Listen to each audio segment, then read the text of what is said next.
এই যে অবৈধ সম্পর্কের কারণে, বিশ্ব বেহায়া দিবসের কারণে, এগুলোর আউটপুট হিসেবে মাঝে মাঝে এই ঢাকা মেডিকেলের ডাস্টবিনে নবজাতকের বাচ্চার কান্নার আওয়াজ শুনতে পাওয়া যায়। চট্টগ্রাম মেডিকেলের ডাস্টবিনে নবজাতকের কান্না শুনতে পাওয়া যায়।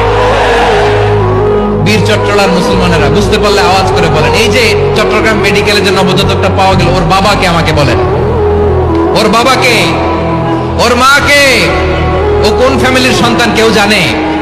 আপনি হিউম্যান ডিগনিটিকে অপমান করেছেন না? আপনি তার ভবিষ্যৎকে অন্ধকার করেছেন না? আপনি তার লিনিয়েজকে প্রশ্নবিদ্ধ করে দিয়েছেন না? এই জন্য আল্লাহ তাআলা অশ্লীলতাকে আমাদের জন্য হারাম করে দিয়েছেন। সুবহানাল্লাহ।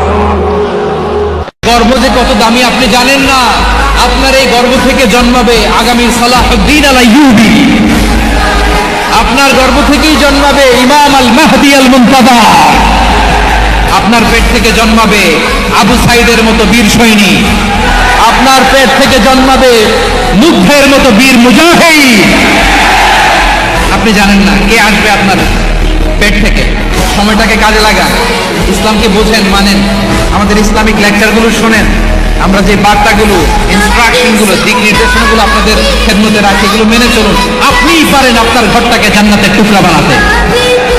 মানুষ যা কল্পনা করতে পারে সেটা মানুষ করে দেখাতে পারে। তুমি তোমার কল্পনার রাজ্যকে সাজাও, তোমাকে হারাতে পারে এমন কোন শক্তি আল্লাহর জমিনে নাই। তোমার কি শক্তি, কি সম্ভাবনা তুমি জানোই না মিয়া। কল্পনার শক্তিকে বড় করো। মানুষ যা কল্পনা করতে পারে মানুষ তা করে দেখাতে পারে। মানুষের কাছে অসাধ্য কিছু নাই মৃত্যু ছাড়া, এক্সেপ্ট ডেথ। মৃত্যু ছাড়া মানুষ সবকিছুকে জয় করতে পারে।